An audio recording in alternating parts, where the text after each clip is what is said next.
Good evening.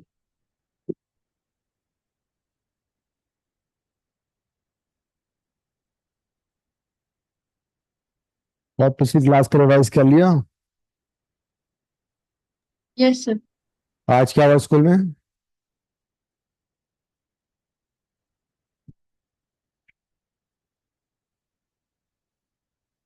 Sir mechanical property शुरू हो गया। अच्छा। All right. वेरिएशन इन जी। हमने वेरिएशन जी किया था लास्ट क्लास में। That was because of shape. Second is rotation because earth is rotating about its own axis, though it's not, its derivation is not there in the course, but still में पता होना चाहिए क्या होता है. We all know that earth is rotating. Sir आज 1 घंटे की है या 1.5 आवर की? 1.5 ही कर लेंगे. अब वो तो अनन्या तो आज भी नहीं आ रही, कोई बात नहीं, क्या कर सकते हैं अब. प्रॉपर्टीज और मैटर भी तो करना है मैं आगे फिर. जितनी जल्दी खत्म हो जाए प्रॉपर्टीज और मैटर शुरू करेंगे. ठीक। तो जब अर्थ रोटेट करेगा तो any mass which is placed on the surface of earth, suppose यहाँ पे कोई मास रखा हुआ है, this is lambda. This angle को angle of latitude. Lambda is angle of latitude. उसमें पढ़ा होगा पहले ये सोशल में. तो लैटिट्यूड एंगल है. तो अगर ऑब्जेक्ट पोल्स पर रखा हुआ, ये पोल है, तो एंगल ऑफ लैटिट्यूड 90 डिग्री होता है. इक्वेटर पे अगर मास रखा होगा तो एंगल ऑफ लैटिट्यूड 0 डिग्री होगा.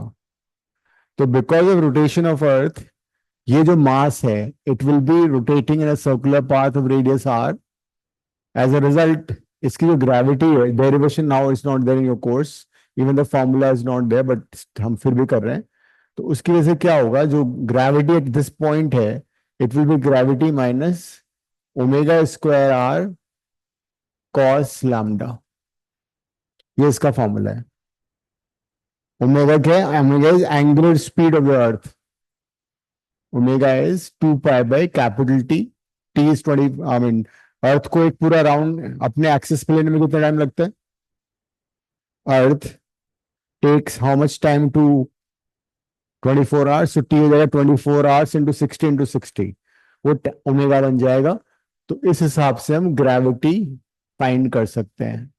तो अगर इस फॉर्मूले से हम ग्रेविटी एट पोल्स निकालोगे, तो पोल पे क्या होगा, लैम्डा 90 हो जाएगा, कॉस 90 0 होता है तो जी हो जाएगा. इक्वेटर पे निकालोगे तो होगा जी माइनस ओमेगा स्क्वायर आर. तो इतना डिफरेंस आता है because of rotation of earth.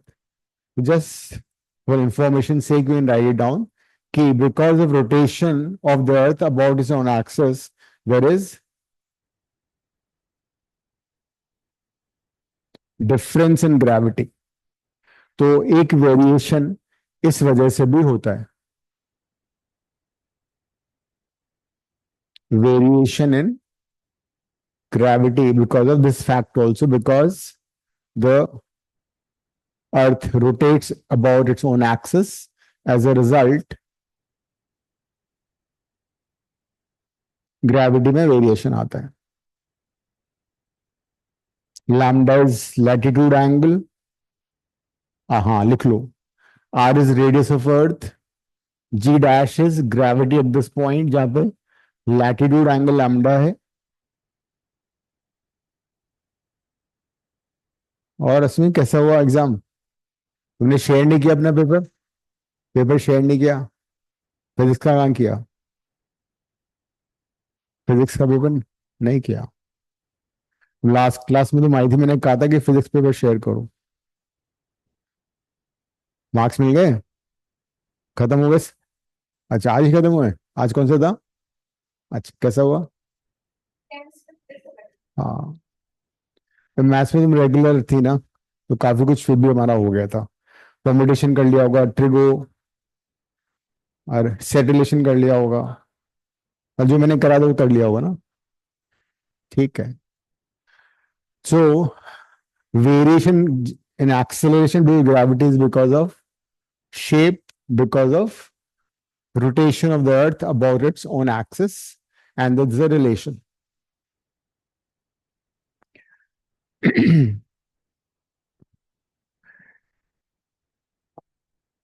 Next is important one, which is due to height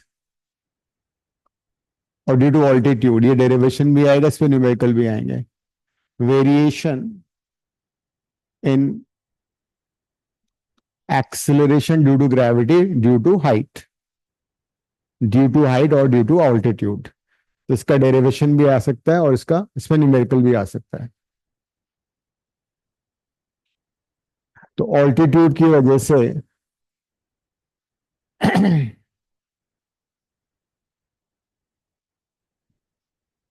कैसे वेरिएशन होगा. Suppose this is the earth, diagram बना लो. It has mass m, its radius is capital R, O is the center of the earth. This is worth 3 marks. That derive the formula at a height h above the surface of earth. So यहाँ पे थोड़ा सा labelling कर लेते हैं. M is mass of the earth. Capital R is radius of the earth.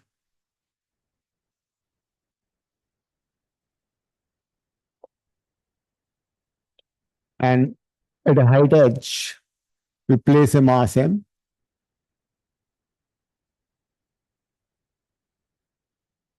इस object का जो हाइट है, ऑल्टीट्यूड है, वो h है.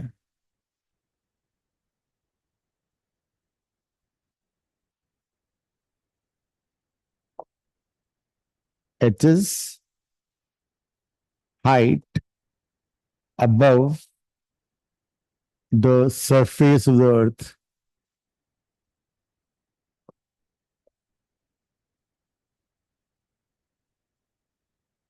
R is distance between center of earth and the mass. Distance. This is total height R, which will be R plus H. का diagram बनाओ. Distance between mass and center of the earth.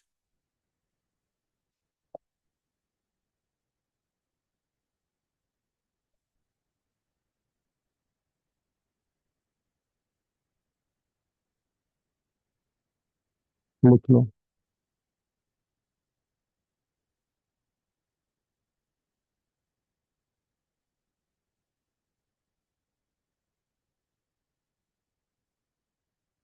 So we have Earth of radius R, mass capital M.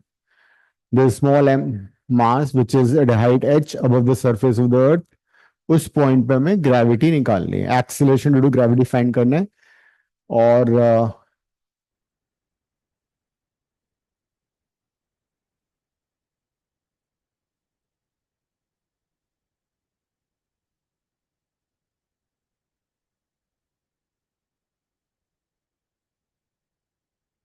तो as such, what will be the force between the mass and the earth? वो हम find कर सकते हैं, है ना, gravitational force. तो gravitational force between the earth and the mass would be GM by R square, है ना. तो using Newton's law of gravitation का formula GM1 M2 by R square हमने यूज कर लिया. तो F हो जाएगा GM by R plus H का whole square.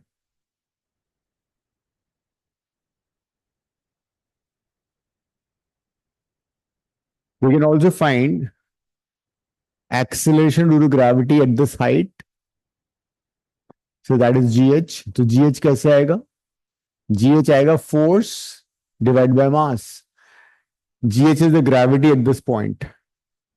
GH is gravity at height h.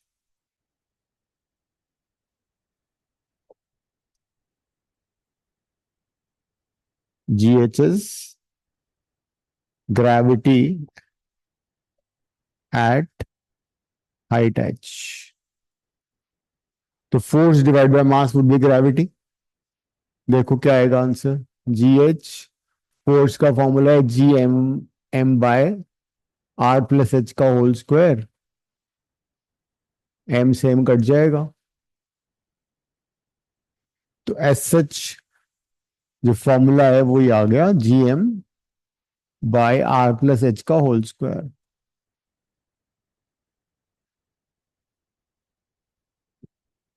सो इसको हम और सिंप्लीफाई कर सकते हैं. इसमें क्या करेंगे, डिनोमिनेटर से we can take r common. रहेगा 1+h/r whole square. So gravity at height हो जाएगा Gm बाय, ब्रैकेट को खोलोगे तो आएगा r² और ये आएगा 1+h/r का होल स्क्वायर. ऐसे करने का फायदा क्या होगा.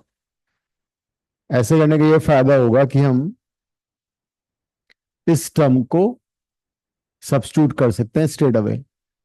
ये टर्म किसके बराबर है, small g, which is, this formula is quite useful to find gravity at a height. G is the gravity on the surface of Earth. What is G? Gravity on the surface of Earth.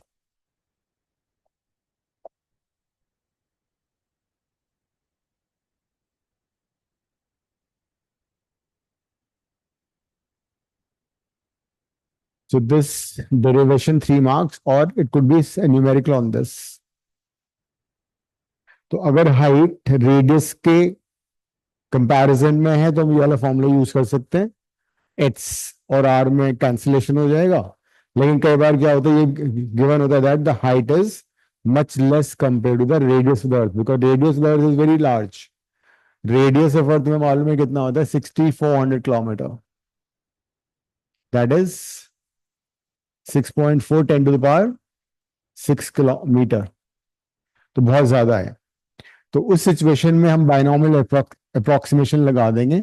If H is very less compared to r, then we can use binomial approximation. Binomial approximation क्या होता है कि 1 plus x to the power n becomes 1 plus nx. This is binomial approximation if x is between 1 and -1. तो ये होता है binomial approximation. nx से multiply जाता है. जैसे कि मैं तुम्हें एग्जांपल देता हूं. Suppose you have 1.02 raise to power 3. तो एक तो तरीका ये कि 1.0 को 1.0 से 3 बार मल्टीप्लाई करो, है ना. दूसरा है इसमें बायनोमियल अप्रोक्सीमेशन लगा दो. कैसे, यू कैन राइट 1 प्लस 0.02 की पावर 3. तो क्या बन जाएगा, ये 3 इससे मल्टीप्लाई हो जाएगा. 3 इंटू 0.02 कितना हो गया, 6. मतलब आंसर आ गया 1.06. तुम अपने मोबाइल से कैलकुलेट करके देखो. 1.02 इंटू 1.02 इंटू 1.0, देखो क्या आ रहा है. Using your mobile find 1.02 into 1.02 into 1. 3 बार करो, कर लो. वैसे मोबाइल से खेलते रहते हो हर समय, कैलकुलेशन कर लो. तो रिजल्ट कब आएगा, 1.02 करना था, ये नहीं करना है. आ गया ना. तो 1.02 इंटू 1.02 इंटू 1.02 1.06 समथिंग आ रहा है. तो हमारा अप्रोक्सीमेशन सही है. तो that's how we can use binomial approximation. तो अगर h की वैल्यू r से बहुत छोटी है तो h बाय r बहुत छोटा हो जाएगा. तो यहां पे हम बायनॉमियल अप्रोक्सीमेशन यूज कर लेते हैं. तो फिर क्या बन जाएगा, ये दिस विल बी, मतलब ये, इसको पहले न्यूमरेटर में ले जाता हूं मैं. GH is equal to G1 plus h by r की पावर -2 हो जाएगा ना न्यूमरेटर में लाओगे तो. If I bring this in the numerator, one by, ये टर्म ऊपर आ जाएगी, -2 हो गया। फिर ये -2 यहाँ मल्टीप्लाई हो जाएगा, तो G H is equal to G into 1 plus -2 multiply करें -2h/r। तो लेकिन ये फॉर्मूला तभी यूज होगा जब h will be very less compare to r। ठीक है, this formula number 2 you can use only and only if h is very less. ये दोनों फॉर्मूले सेम है, इसमें कोई ज्यादा डिफरेंस नहीं है, बट कैलकुलेशन के लिए हम ये यूज करेंगे, it be easy for us. And in case this condition is satisfied, then we can use this also. ठीक है, ये है। लिख लिया भव्या? तुम तो एक बार कर चुकी हो सारा मेरे साथ ये।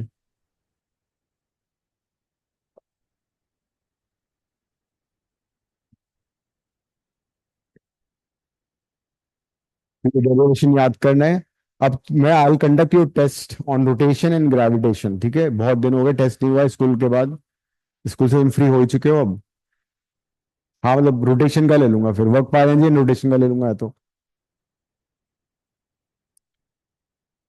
रोटेशन सर तो करा हाँ वहाँ रोटेशन तो करा दिया सारा मैंने। हाँ तो अपना देखो इसमें वीडियो रिकॉर्डिंग से देख लो, करा दिया मैंने सर सारा। हाँ क्या, लॉज ऑफ मोशन भी नहीं हुआ। है ना, तो ऐसे कर लो, या तो फिर वर्क पावर एनर्जी कर लो पहले सिर्फ। Laws of motion.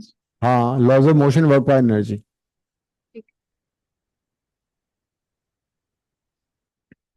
क्वेश्चन लिखो।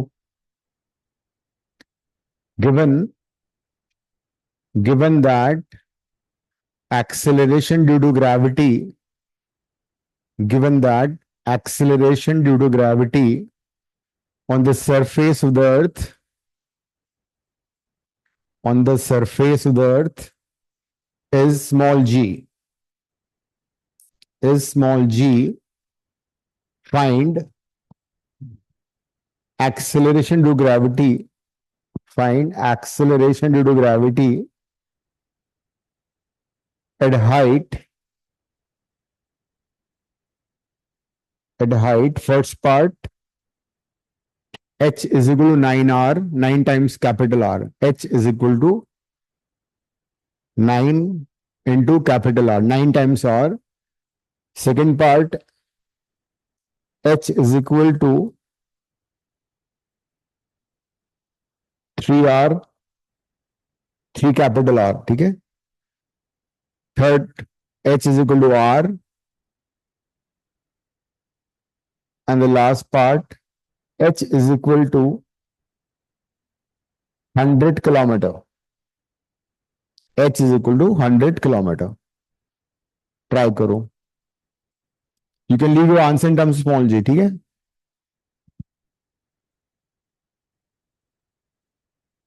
You can leave your answer in terms of small G. Formula तुम्हारे सामने लिखा हुआ है, G H is equal to small G by H plus R का होल स्क्वायर।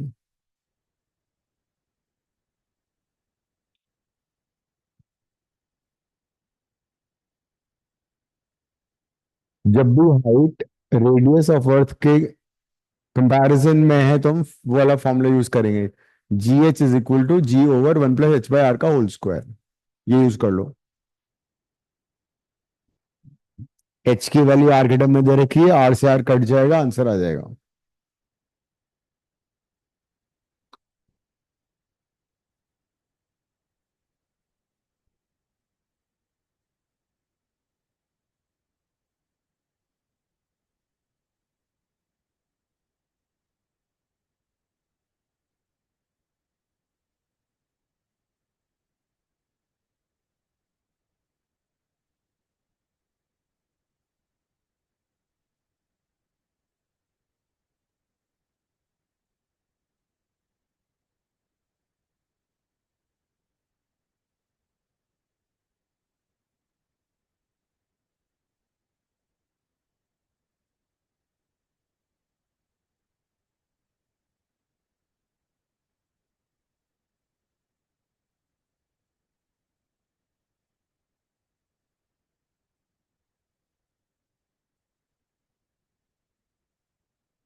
हो गया फर्स्ट पार्ट।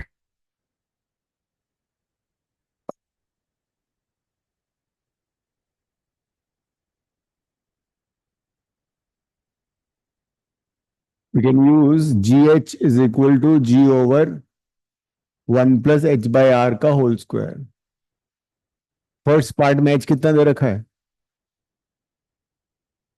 कितना है, 9r। h को 9r डाल दो,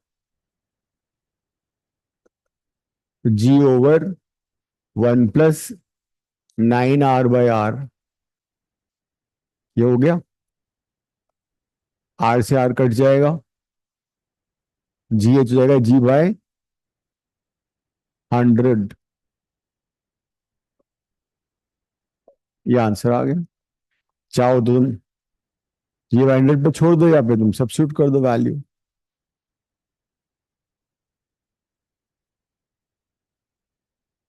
So acceleration due to gravity reduces to 1 by 100 of the value on the surface of the earth. Acceleration due to gravity reduces to 1 by 100 of the value of the surface of earth. Similarly, second part कर लो अब। Sir done. Okay.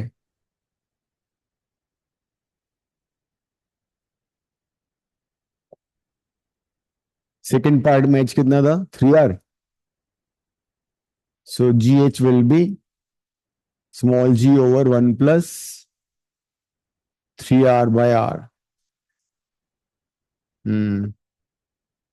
तो g bye 16 रह जाएगा। Third part क्या था, h equal to r, तो G H is equal to g over 1 plus r by r। मतलब यहां पे रह गया वो 1/4 है ना। तो अगर हम अर्थ की रेडियस के इक्वल हाइट पे जाएं तो gravity becomes 1/4 of the value of the surface of earth. Fourth part में क्या करोगे, एच देगा तुम्हें 100 kilometre, which is very less compare to R which is 6400 kilometre. तो क्या करना चाहिए, कौन सा फॉर्मूला यूज करोगे, इसमें अप्रोक्सीमेट फॉर्मूला वाला यूज कर लो। लास्ट पार्ट में वी कैन यूज अप्रोक्सीमेटेड वाला फॉर्मूला जिसमें बाइनोमियल अप्रोक्सीमेशन यूज किया था। सो use this.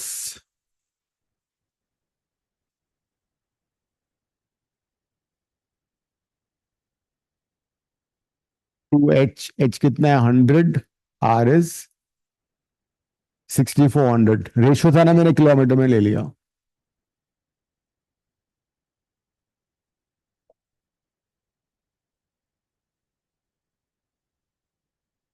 Thirty one by 32 of जी, काफी मतलब ऑलमोस्ट सेम सा ही है।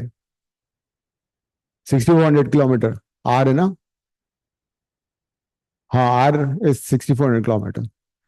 तो एच भी किलोमीटर में था तो मैंने उसको किलोमीटर में ले लिया, रेशियो में फर्क नहीं पड़ता है।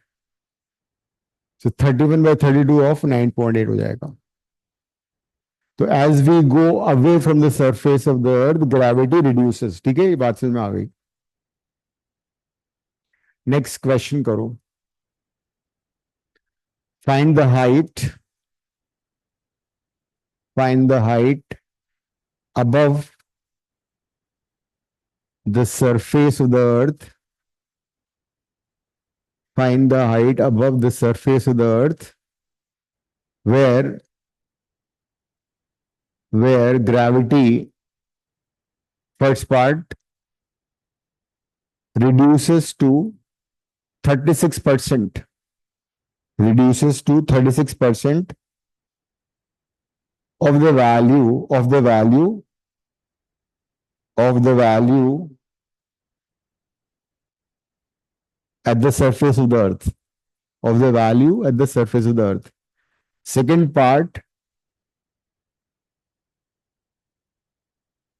पहले पार्ट में क्या लिखा है, रिड्यूसेस टू या रिड्यूसेस बाय, क्या लिखा है मैंने, रिड्यूसेस टू 36%। सेकेंड पार्ट लिखो रिड्यूसेस बाय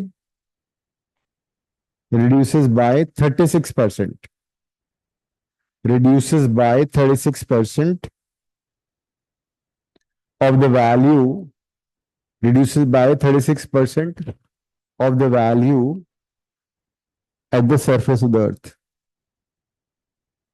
करो.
तो अकॉर्डिंग टू द क्वेश्चन में क्या दे रखा है फर्स्ट पार्ट में?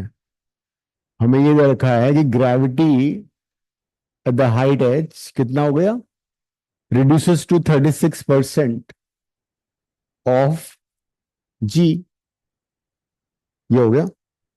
जी H becomes 36% of G. G का फॉर्मूला डाल दो. जी एच का फॉर्मूला डाल दो इसमें. अभी किया है ना जी एच का फॉर्मूला. दिस इज 36% जी. जी से जी कट जाएगा, दोनों साइड का रूट ले लो. इसके ये हो गया ना 36 बाई.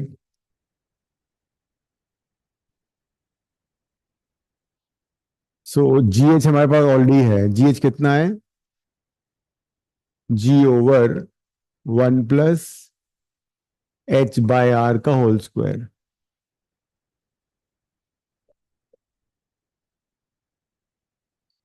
जी से जी कट जाएगा, सॉल्व कर लो.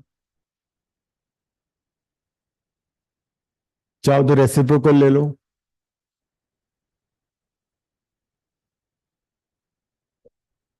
100/36. रूट ले लो दोनों साइड का.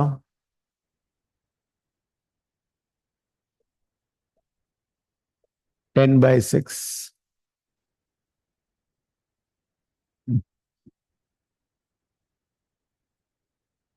तो फिर आंसर आ जाएगा.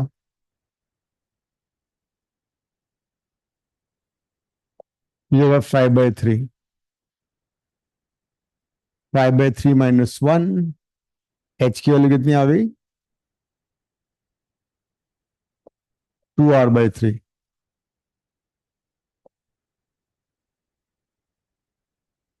इतनी हाइट्स पे gravity reduces to 36% of the value at the surface of earth. चाहो तो तुम 6400 इसमें सब्स्टिट्यूट करके सॉल्व कर लो, या आर के टर्म में भी छोड़ सकते हो. R is 6400 kilometre.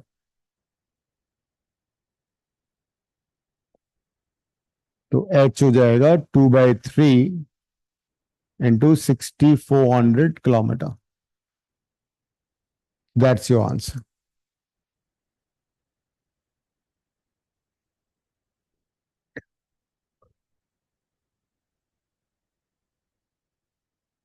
अब इसका वो करो, नेक्स्ट पार्ट करो. The acceleration due to gravity reduces by 36%. Reduces to और रिड्यूसेस बाय में क्या डिफरेंस है? वो तो रिड्यूस 36 हो गया.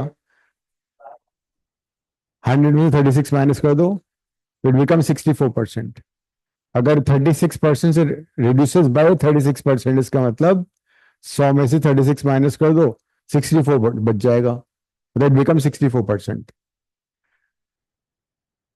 36% से रिड्यूस हो रहा है, मतलब 100 माइनस 36, 64% बन जाएगा. तो gravity at height is 64% of the gravity at the surface of earth. ये हो जाएगा. सो GH उसने दिया हुआ था is reduces by 36%. It would mean reduce to 100 minus 36%. Reduce to 64%.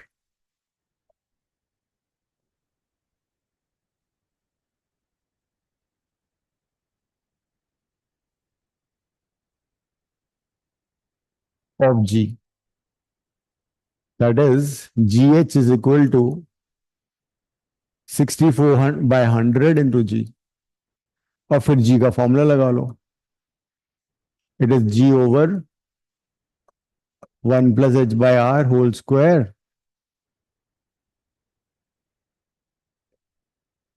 Gravity दोनों साइड से कट जाएगा.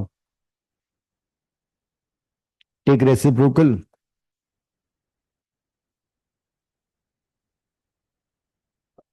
100 by 64. Take root. कितना आ गया? 10 by 8 और 5 by 4. So H by R would be 5 by 4 minus 1. 1 by 4. H will be R by 4. तो अगर हम अर्थ की सरफेस से R by 4 डिस्टेंस पे जाएंगे, gravity becomes 64% of the value of the surface of the earth.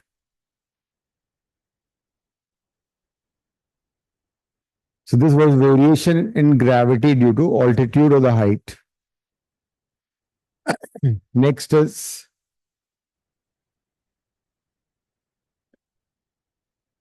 ये भी इंपॉर्टेंट है. 3 मार्क का आ सकता है ये, या दोनों डेरिवेशन 5 मार्क के इकट्ठे भी आ सकते हैं.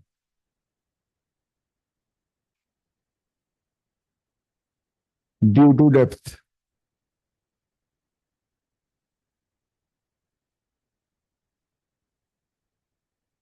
अगर हम किसी तरह से अर्थ की सरफेस के अंदर चले जाएं तो फिर क्या होगा?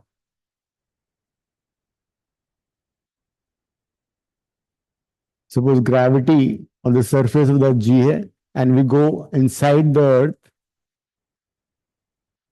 at a depth D.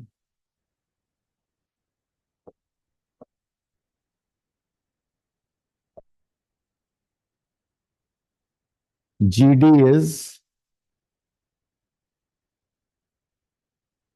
gravity at depth.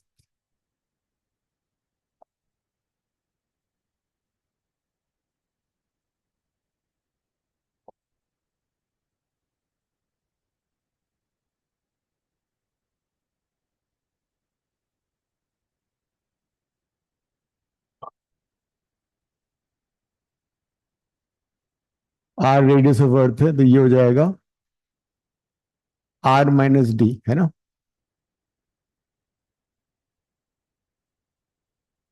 This would be R minus D.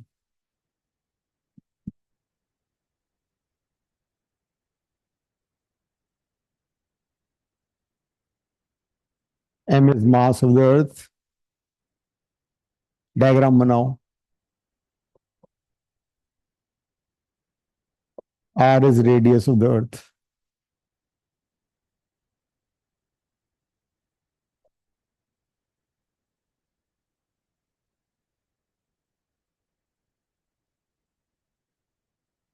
Suppose you place some mass over here. उस पर हम फोर्स निकाल लेंगे.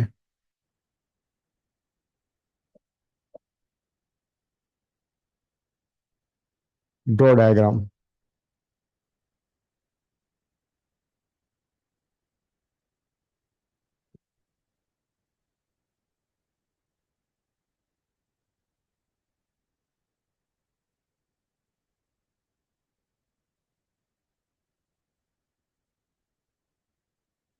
अगर कोई मास यहां रखा होगा then it would be attracted only by the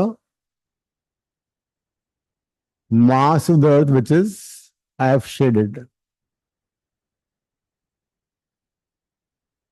बाकी सारा कैंसिल हो रहा है because symmetry. So if you place a mass over here, it will be attracted by this shaded earth. So this is the gravitational force on the mass. और distance कितना है दोनों के बीच में? R minus D. ये देखो जरा. What is m dash? M dash is mass of the sphere of radius R minus D. तो जो छोटा शेडेड अर्थ है उसका रेडियस का मास m डैश है. तो ये मास कैसे आएगा? इसको भी छोड़ देते हैं. तो हम इसको यूनिटरी मेथड से निकालेंगे. ये मास आएगा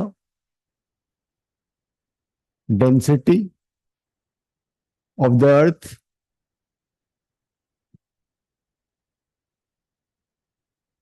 into volume. Any mass is always density into volume. ठीक है. अर्थ की डेंसिटी कैसे निकालोगे? डेंसिटी का फॉर्मूला क्या होता है? Mass by volume. तो अर्थ की डेंसिटी कैसे आएगी? मास of the earth by volume of earth. कितना होगा इसमें? Volume of earth, volume of sphere का फॉर्मूला क्या है?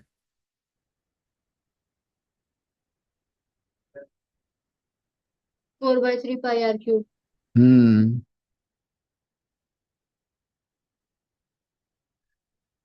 ठीक है. एंड इस जो शेडेड अर्थ उसका वॉल्यूम कितना होगा? उसका भी होगा 4/3 πr minus D whole cube, because उसका रेडियस कम है. तो इस तरह से हम एम डैश निकाल लेंगे.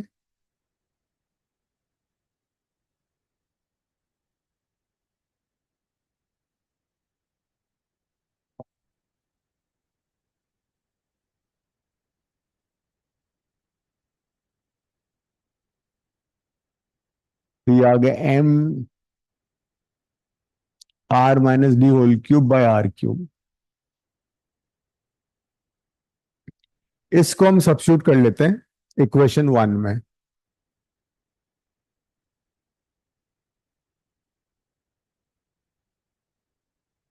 इसको इक्वेशन 1 में सब्स्टिट्यूट करो. देखो क्या आ रहा है. एम डैश को इक्वेशन 1 में डालो.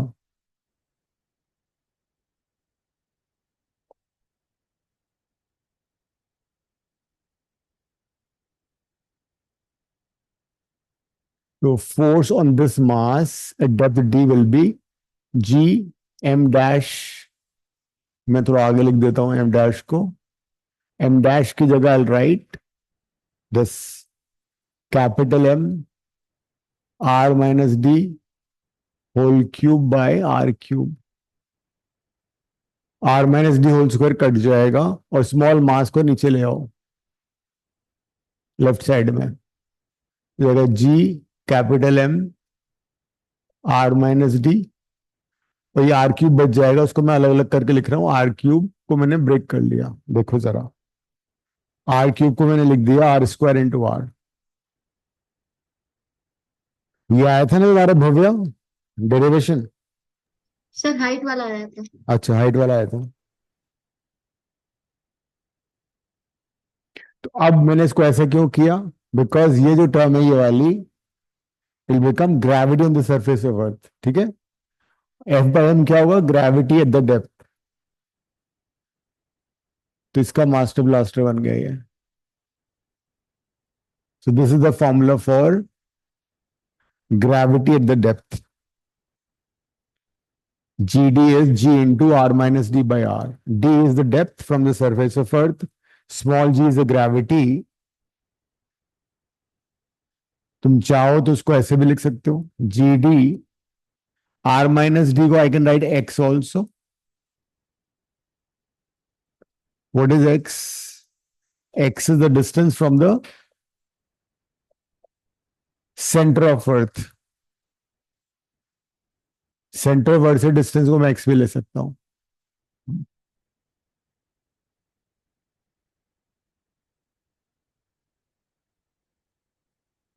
Distance from the centre of the earth.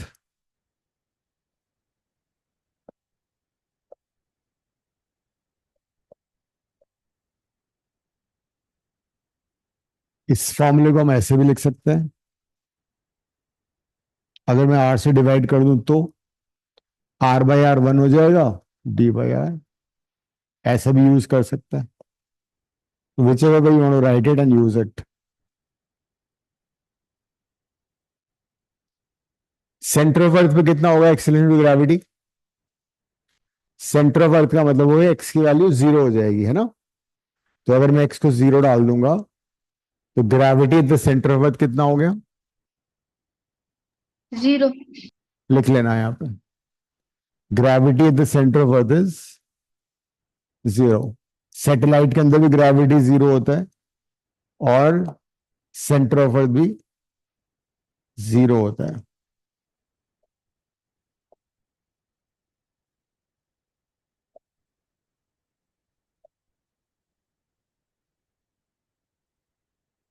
There is no gravity at the centre of earth.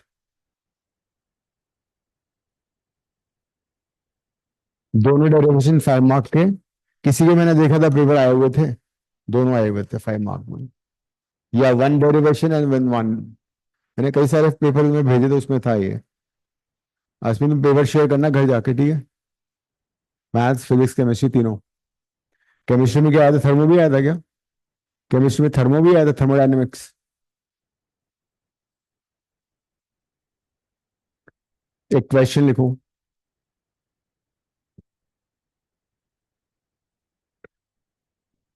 Find depth, find depth below the surface of earth where gravity is where gravity is 10%. Find depth below the surface of earth where gravity is 10% first part, 10% first part of the surface of the earth. First part में of the value of g at the surface of earth. Second part में of the value of gravity, of the value of gravity at height h is equal to 5r. 10% of the value of the, हाँ, first part repeat करना. First part में था find the depth below the surface of earth. First part where gravity is 10% of the value of the gravity of the surface of the earth. ठीक है. Second part में था 10% of the value of the gravity at height h is equal to 5r. जो h equal to 5r पे gravity है उसका 10% depth पर है, वो सेकेंड पार्ट है. फर्स्ट पार्ट में जो अर्थ पे ग्रेविटी है उसका 10% ग्रेविटी है डेप्थ पे. तो दो अलग अलग क्वेश्चन हो गए. कर लो. दो डिफरेंट क्वेश्चंस हैं, दोनों में ही डेप्थ निकालना है.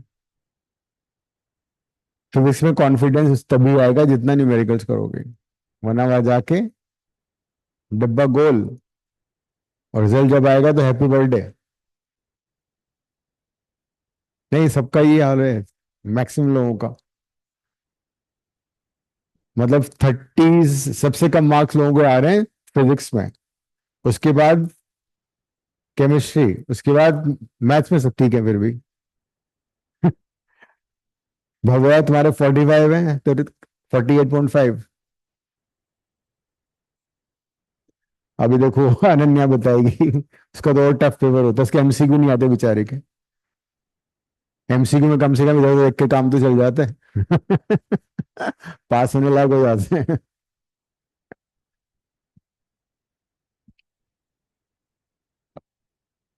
चलो करो।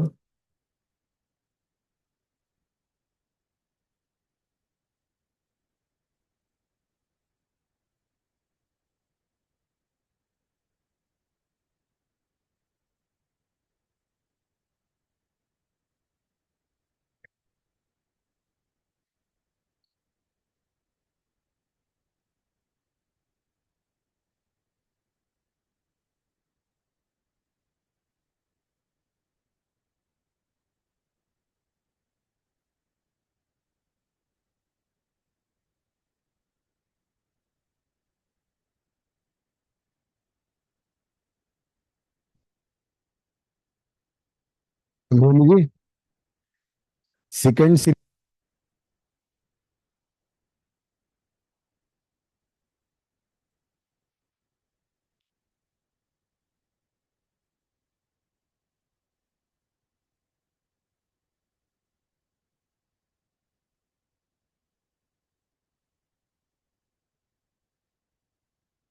में, the first part it says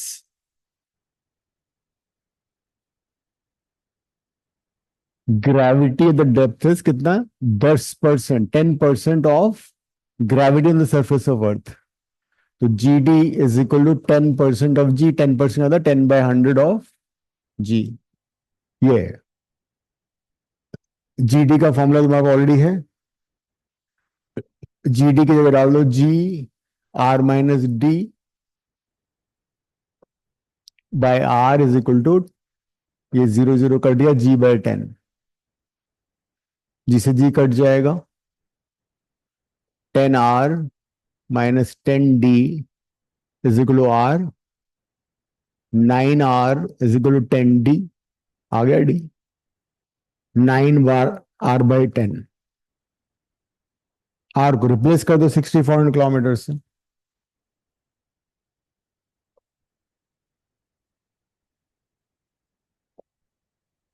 kilometre में आंसर आ जाएगा। तो इतनी डेप्थ पे gravity will become 10% of the value of the surface of the earth.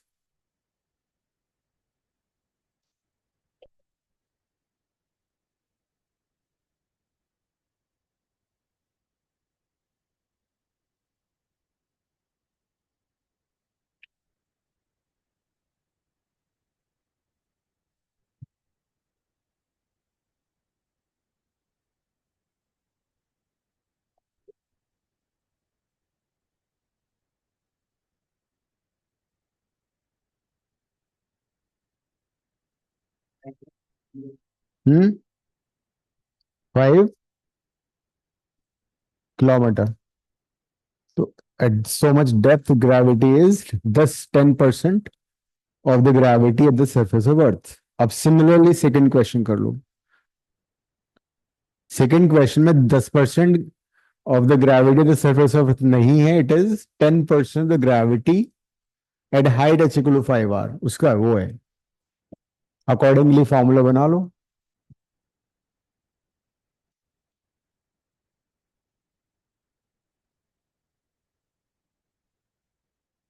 Ashwin भाई लास्ट क्लास मिस हुई थी ना, वो देख लेना, वीडियो रिकॉर्डिंग।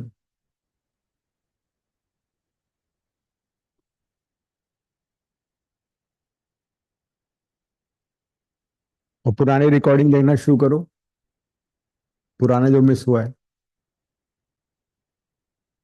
ये मत सोचो एग्जाम खत्म और छुट्टी ऐश। मुझे लगा तुम आज आओगे नहीं, मुझे लगा तुम आओगे नहीं आज, इसीलिए थोड़ी आ, मुझे लगा शायद पेपर खत्म हुआ इसलिए नहीं आओगी क्लास। पहले पेपर चल रहे थे इसलिए नहीं आ रही थी क्लास में। अनन्या ने नहीं किया ना, आज है नहीं क्लास में वो, आज उसकी खत्म हुआ है तो वो कहीं जा रही है। मैं चलो ठीक है।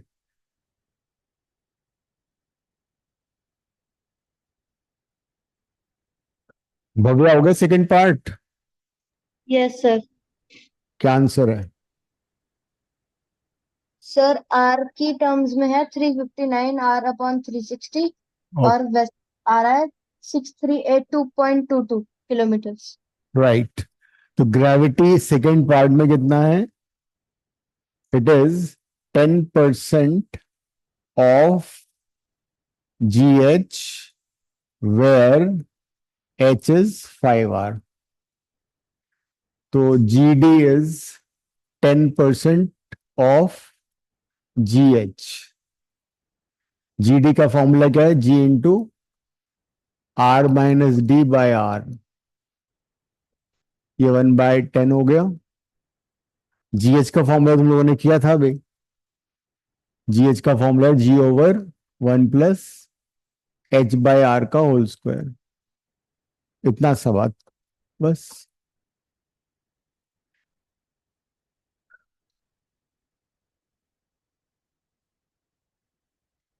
उसको सब्स्टिट्यूट कर दो H की वैल्यू. R को चाहो उधर ले जाओ.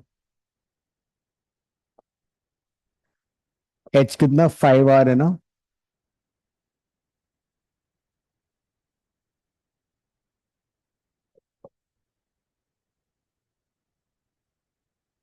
R से R कट जाएगा. सॉरी, ये कटेगा. 636 360 हो जाएगा ये.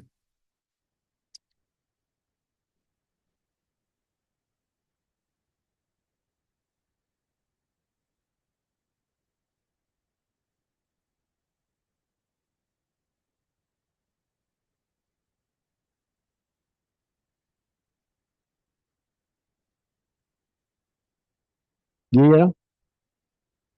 Yes sir. 359/360 R into D. This is the depth where the gravity is 10% of the gravity at the surface of at the height h equal to R.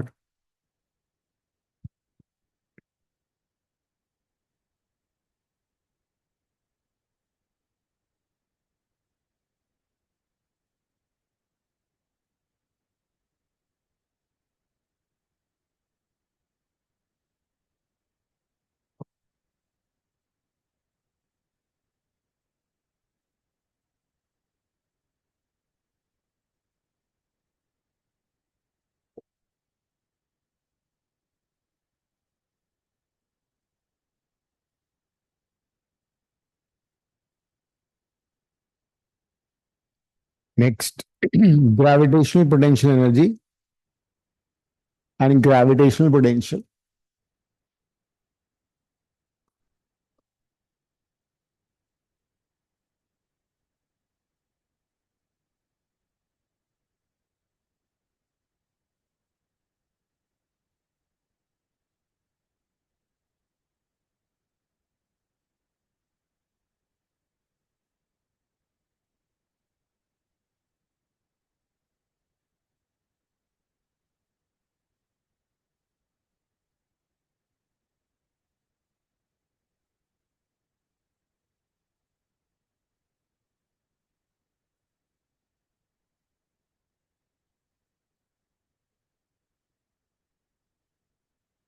Gravitational potential energy की definition लिखो. Gravitational potential energy is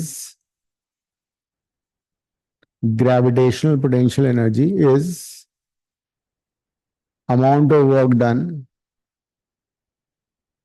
Gravitational potential energy is amount of work done in bringing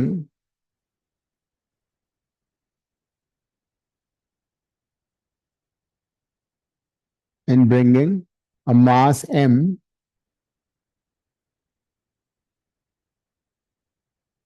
and क्या लिखवाया है मैंने? Gravitational potential energy is the amount of work done in bringing a mass m from infinity from infinity to a point near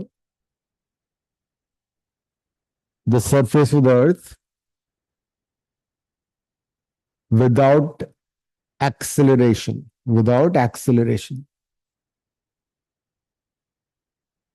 अब let's try to understand हो क्या रहा है. ठीक ही है ना? ज्यादा है, ऐसे ले लो. थोड़ी ज्यादा बनाई. थोड़ी डाल लो इसमें।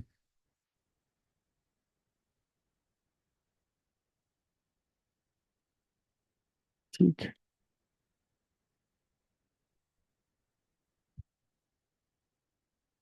अगर हमें सपोज किसी मास को, जैसे पेन है, मुझे उसको टेबल पे रखना है, एक तो तरीका इसको मैं छोड़ दूं, उसको मैं छोड़ूंगा तो एक्सेलेरेट करके 9.8 से एक्सेलेरेट करेगा, गिर जाएगा। दूसरा, अगर मुझको आराम से रखना है कांस्टेंट स्पीड से, तो मुझे ऊपर की तरफ फोर्स लगाना पड़ेगा इसके mg के बराबर। जैसे कोई हैवी मास है, जैसे ये फोन ले लिया, इसको अगर मुझे आराम से, एक तो मैं छोड़ दूं इसको, तो एक की जगह दो बन जाएंगे फोन, है ना। पर इसको तो मैं अगर आराम से रखूंगा, मुझे ऊपर की तरफ फोर्स लगाना पड़ रहा है। सो अगर कोई मास बहुत दूर पे है, तो ऑटोमेटिकली एक्सेलरेट हो रहा है ना, it is accelerating towards this. तो ये तो बहुत स्पीड से गिरता हुआ आएगा इसके ऊपर। लेकिन मेरे को इस मास को आराम से लाना है, कांस्टेंट स्पीड से लाना है, तो मेरे को एक्सटर्नल फोर्स लगाना पड़ेगा। The applied force has to be in the direction opposite to the mass. तो तभी जाके ये, जब दोनों फोर्सेस इक्वल होंगे, तो धीरे धीरे ये आराम से पास में आता रहेगा, and then I can place it wherever I want. Suppose मैंने इसको पॉइंट ए पे रख दिया, पॉइंट ए का डिस्टेंस मान लो आर है सेंटर ऑफ अर्थ से। डायग्राम बना लो।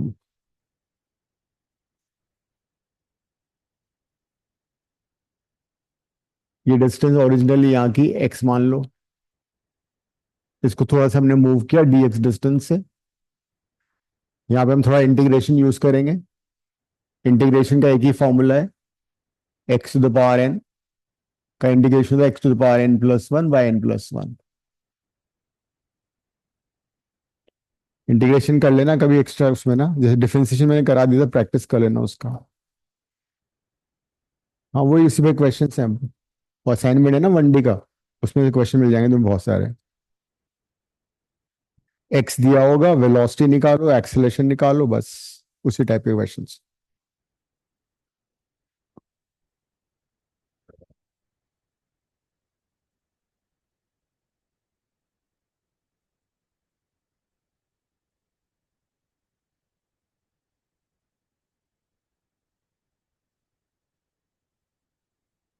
तो अभी force acting on this mass कितना होगा? G, mass of the earth, this particular mass by distance. Distance हमने सेंटर वर्ड से ले लिया एक्स।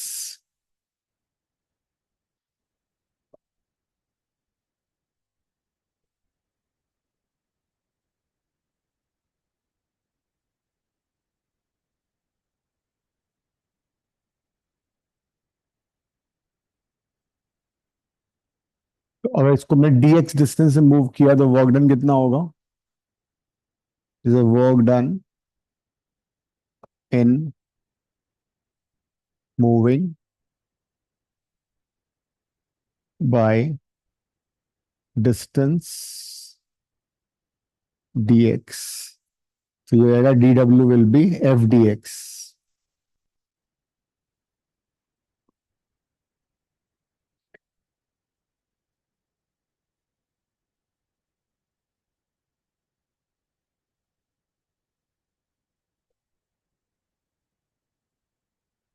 एफ हो जाएगा G M M by x square.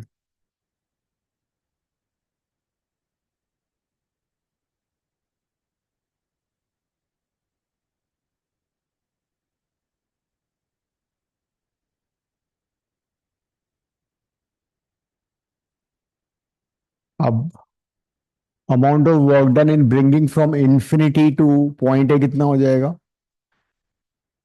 That you can obtain by integrating it.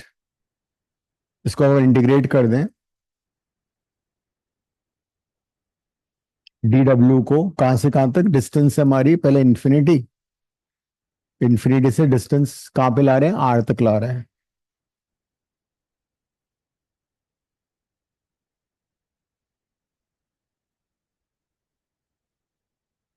तो work done will be infinity to R G M M by x square d x this work done get stored as energy, U is the potential energy. Constant term integration से बाहर आती है differentiation की तरह। X square को ऊपर ले आओ, एक्स की पावर -2 हो जाएगा। 1/x² को एक्स की पावर -2 कर दिया। अब वो वाला फॉर्मूला लगा दो।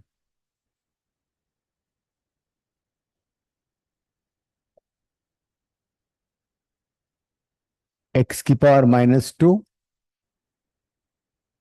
+1 -2 +1 infinity to r। The potential energy would be GMM, ये हो जाएगा -1/x infinity to r। Minus sign बाहर ले लो,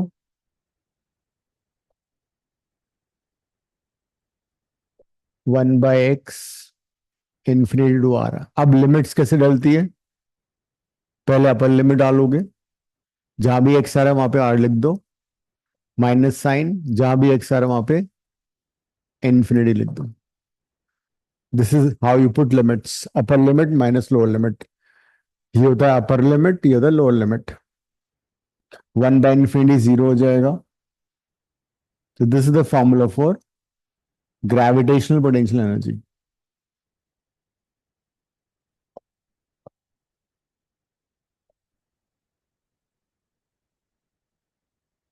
negative sign signifies that force is attractive in nature. Negative sign का मतलब फोर्स इज अट्रैक्टिव। जब भी दो मासेस के बीच में अट्रैक्टिव फोर्स होगा, it will B negative potential energy.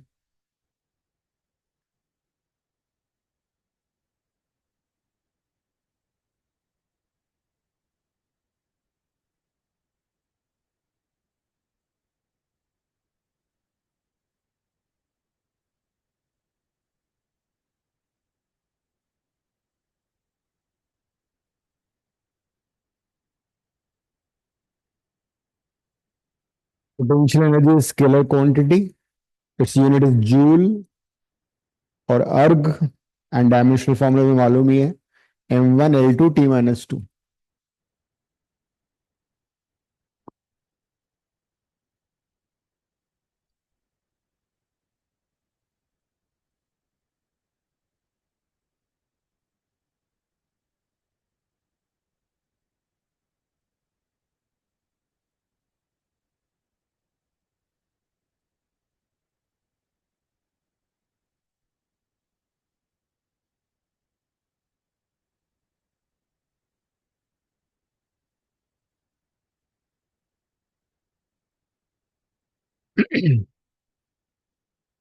इसको लिख लो, एक बार देख लो ताकि याद हो जाए ये।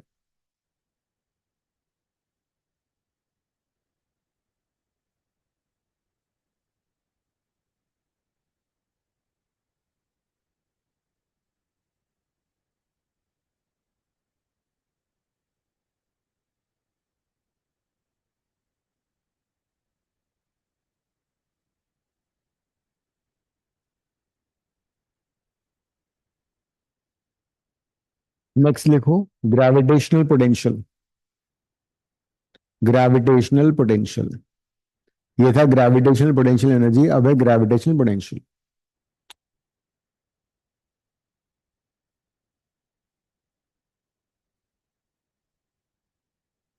पहले डेफिनेशन लिखो। Gravitational potential, gravitational potential equals to, gravitational potential equals to amount of work done. ये दूसरा वो एनर्जी का था, बहुत थोड़ा सा डिफरेंस है दोनों में, बट है। Gravitational potential equals to amount of work done, amount of work done in bringing a unit mass, in bringing a unit mass। वहां पे था मास m था, यहाँ पे यूनिट मास हो गया। in bringing a unit mass, amount of work done in bringing a unit mass from infinity from infinity to a point, from infinity to a point without acceleration, without acceleration. तो ये वाला derivation भी potential का भी 3 mark का आ सकता है। Potential energy and potential दोनों ही इंपॉर्टेंट है। अब हम पोटेंशियल कर रहे हैं। ग्रेविटेशनल पोटेंशियल को वी रिप्रेजेंट बाय वी। तो जहां जहां मोरलेस सेम डेरिवेशन है, थोड़ा सा डिफरेंस आएगा बस। डायग्राम बना लो एक बार।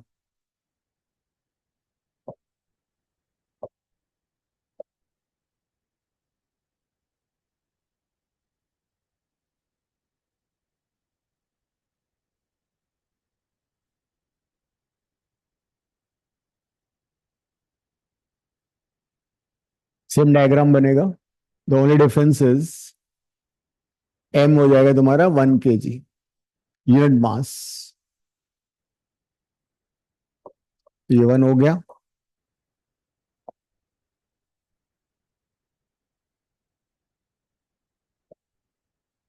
बाकी पूरा का पूरा डेरिवेशन सेम आएगा। बना लो।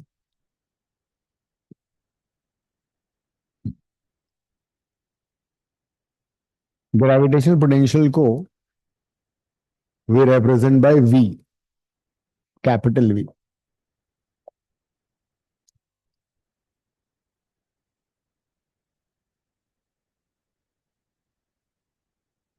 ये इसका फॉर्मूला है।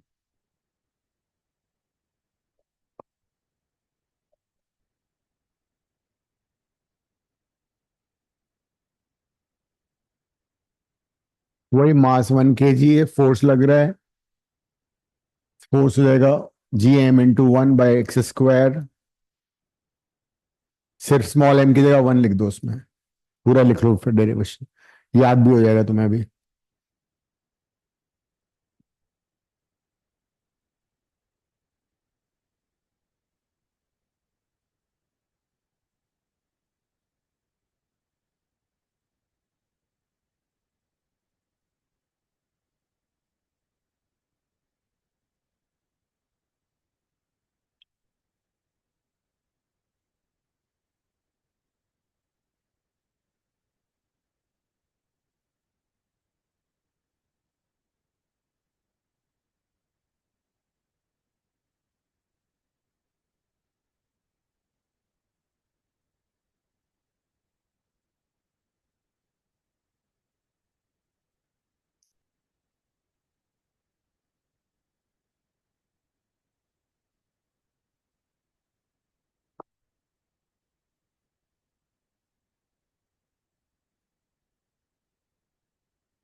ठीक।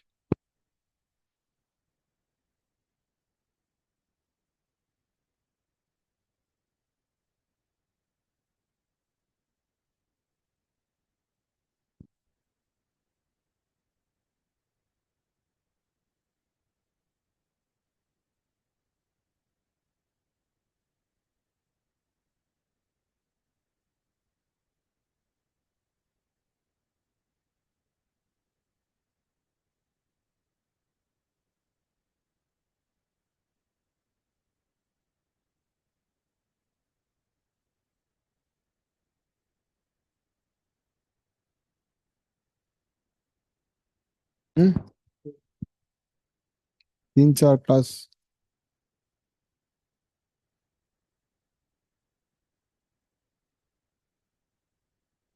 हो गया।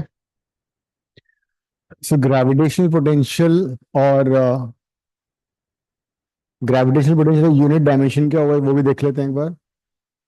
ग्रेविटेशनल एनर्जी का फॉर्मूला हो गया -Gmm/r, और पोटेंशियल का फॉर्मूला हो गया -Gm/r, that is gravitational potential is U/m, है ना। इसकी यूनिट हो जाएगी जूल, और अर्ग CGS unit. Dimensional formula m1l2 T-2, इसका हो जाएगा जूल पर KG.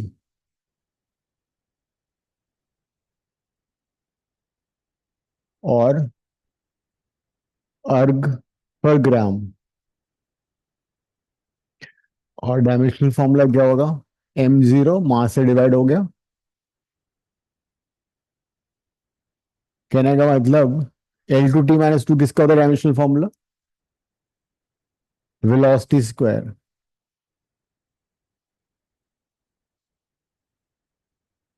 So gravitational potential will be having the same dimensional formula as velocity square.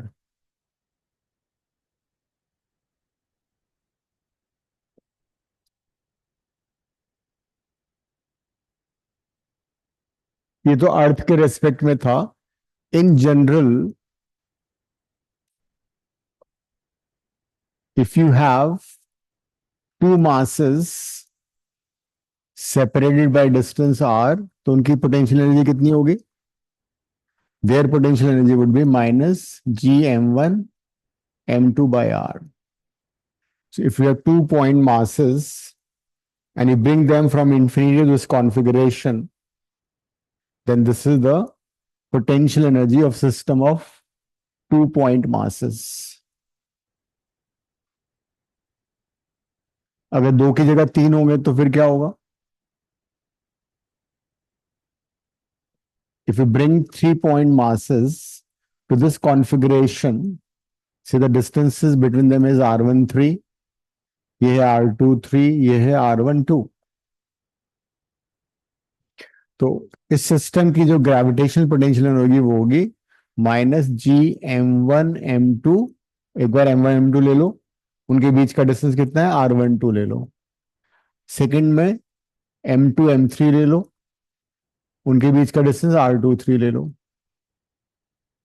The third case you can take the remaining two, m1 m3, and the distance between them, so you can find the energy of the system like this। तीन वो बन जाएंगे। तो अगर 3 masses को हम infinity से इस कॉन्फ़िगरेशन में लाएं, इतना वर्क करना पड़ेगा, मतलब सिस्टम की इतनी एनर्जी हो जाएगी। लेकिन अगर इन मासेस को हम इनफाइनाइट डिस्टेंस पे ले जाए तो कितना वर्क डन करना पड़ेगा, वो इसका उल्टा हो जाएगा। लिख लेते हैं वो भी, work done in separating the 3 masses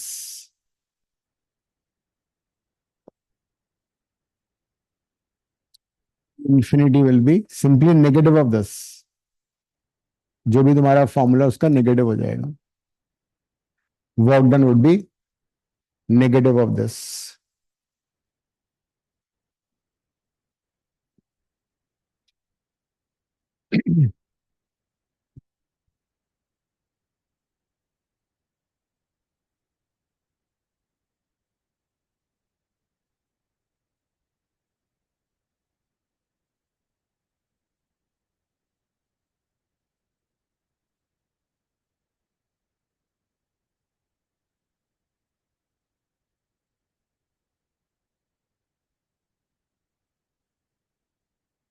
जैसे यहाँ पे दो मासेस हैं, इनको अगर हम इनफाइनाइट डिस्टेंस पे सेपरेट करेंगे तो वर्क डन कितना होगा? Simply minus of you, that is Gm1 m2/r. तो प्रेजेंट कॉन्फ़िगरेशन से you want to separate them to infinite distance, this is the amount of work done.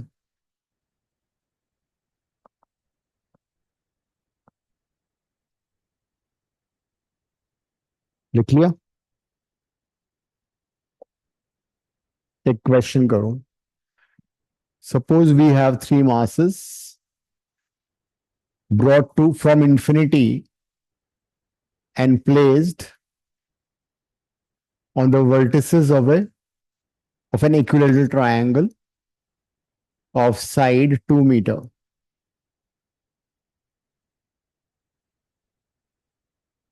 Question लिखो.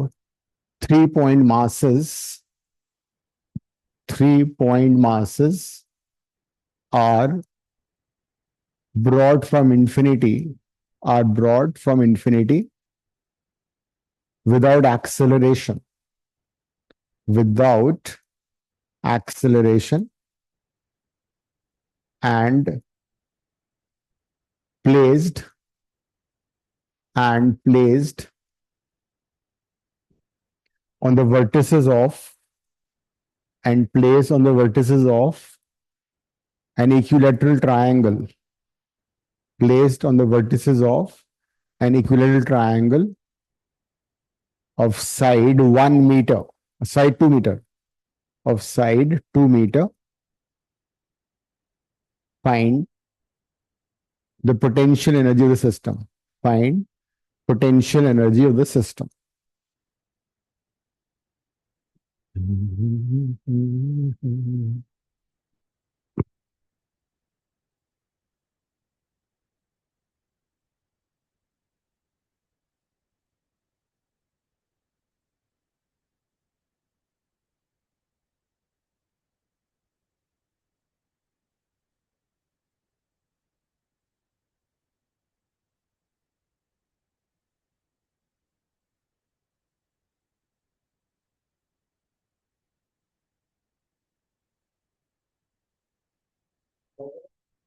हाँ, वो दिया है ना फॉर्मूला. जी को कॉमन लेना, बाद में एंड में वैल्यू डाल देना. जो तीन तीन मासेस का फॉर्मूला है उसको लगा लो ना. हाँ. बाहर नहीं है ना माइनस साइन. तीन वाला फॉर्मूला लगेगा ना, तीन मासेस हैं. हाँ वही तो है. वही है, वैल्यू डालो उसमें एक बार. जब तीन मासेस का फॉर्मूला लिखा तो वही यूज करना है.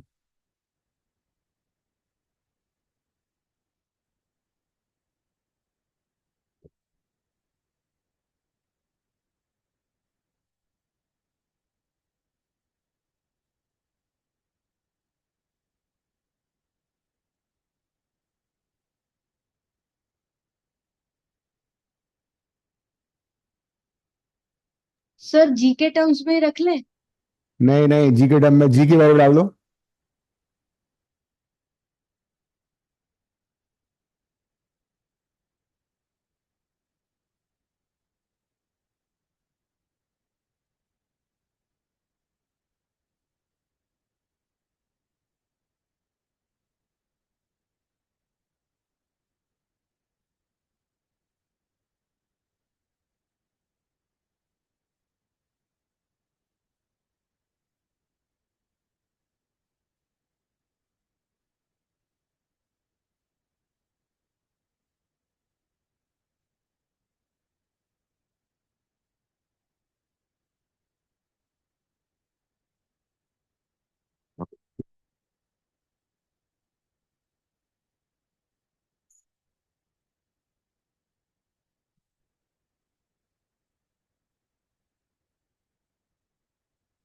और होगा एग्जाम तुम्हारा?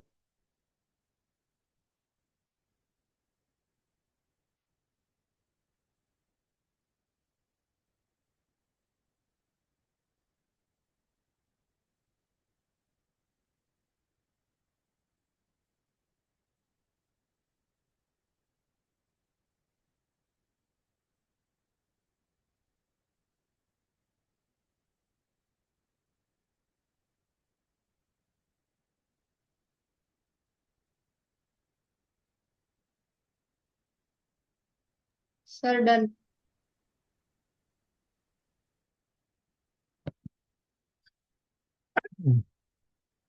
So amount of work done in bringing them from infinity will be G m1 m2, किसी को भी m1 m2 ले लो, by distance between them, फिर G हो जाएगा दूसरा वाला 2 into 3 कर लिया बाय डिस्टेंस, फिर तीसरा वाला हो जाएगा 1 into 3, है ना?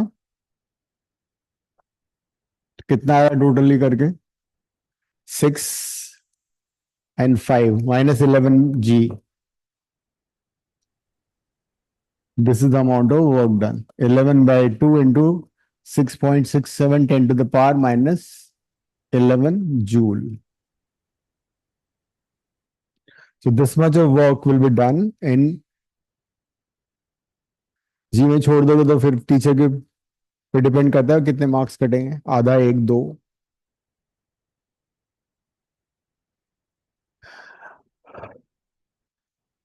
अब इसका सेकंड पार्ट था कि अगर हम इन तीनों मासेस को we bring to this configuration, we bring them to the vertices of a triangle of side 1 meter. So how much work will be done? लिख लो इसका next part. Second part of the question. If three masses are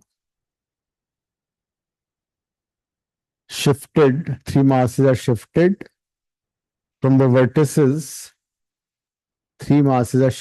from the vertices, of an equilateral triangle. Three masses are shifted from the vertices of an equilateral triangle of side 2 meter, to another equilateral triangle of side 1 meter.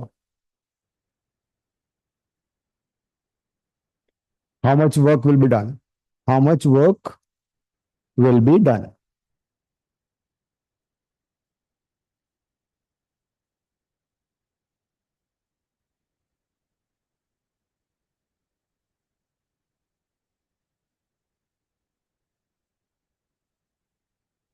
अब हम क्या कर रहे हैं?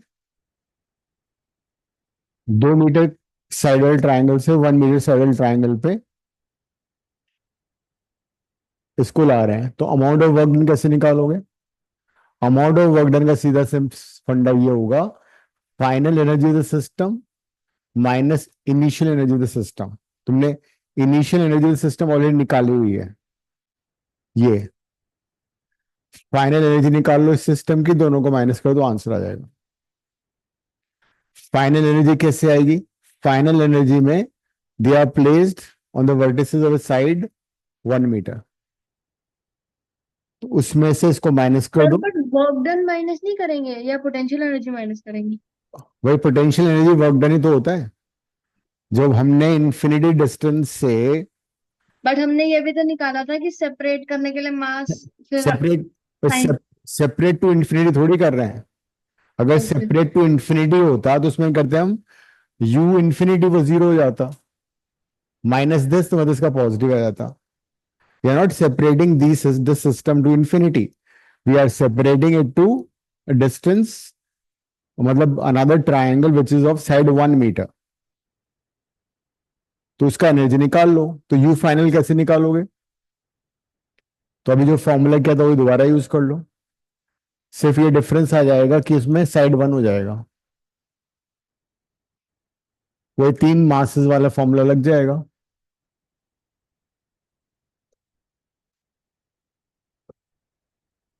Same formula, only thing is side इस बार triangle का 1 metre हो गया।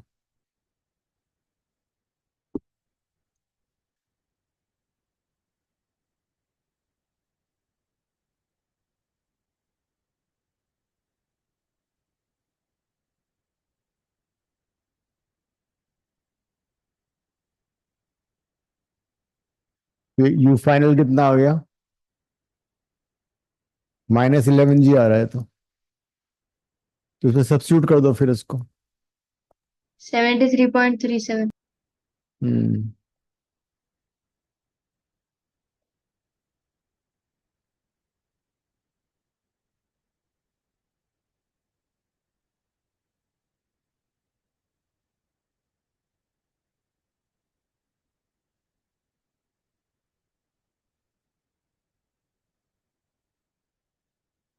सेम आ गया तो।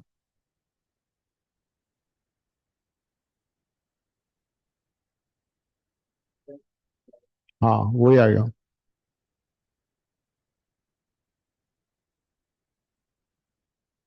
आ जाओ इधर आ जाओ। ठीक है, ending the class, see you next time.